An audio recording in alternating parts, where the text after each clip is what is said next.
தங்கம் விலை உயர்வதற்கு இனி காரணமே ஒன்றே ஒன்றுதாங்க. அமெரிக்க அதிபருடைய அறிவிப்புகளை தொடர்ந்து தங்க விலையில் பெரிய மாற்றம். அதாவது பரஸ்பர வரி விதிப்பு இன்னும் அவர் விலக்கி கொள்ளவில்லை. அது 80 நாட்களுக்கு 90 நாட்களுக்கு தள்ளி வச்சிருக்காரு. அவ்வளவுதான். அது உடனடியாக அமெரிக்கா சைனாவுக்கு உடனே அமுல்படுத்துவது என்றும் மற்ற நாடுகளுக்கு 90 நாட்களுக்கு அது தள்ளி வைப்பது என்பதும் அவர் முடிவு செய்தார். அதனுடைய தாக்கம் தான் தங்கம் விலை பெரிய அளவில் உயர்ந்து வருகிறது. அது மட்டுமல்லாமல் பெருமளவான முதலீடுகள், அதாவது பங்குச்சந்தையில் உள்ள முதலீடுகள், மற்ற பொருட்கள் மீது உள்ள முதலீடுகள் பெருமளவில் பெறப்பட்டு தங்கமாக மாற்றி வருவது தங்கத்துடைய விலை உயர்வதற்கு முக்கிய காரணமாக உள்ளது.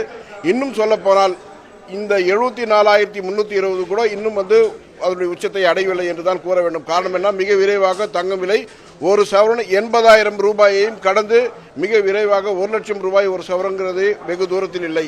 இன்னும் பார்த்தீங்கன்னா ஒரே மாசத்துல இந்த ஒரு சவரன் 80,000 ரூபாயாகவும் மிக விரைவாக ஒரு சவரன் 1 லட்சம் ரூபாயாக வரக்கூடிய நாட்கள் வெகு தொலைவில் இல்லைன்னு சொல்லலாம். காரணம் என்னன்னா, இப்பொழுது முன்பெல்லாம் நடந்த போர்கள் எல்லாமே பார்த்தீங்கன்னு சொன்னால் தளவாடங்கள் கூடிய உயிர் சேதத்துடைய கூடிய போர்களாக இருந்தது.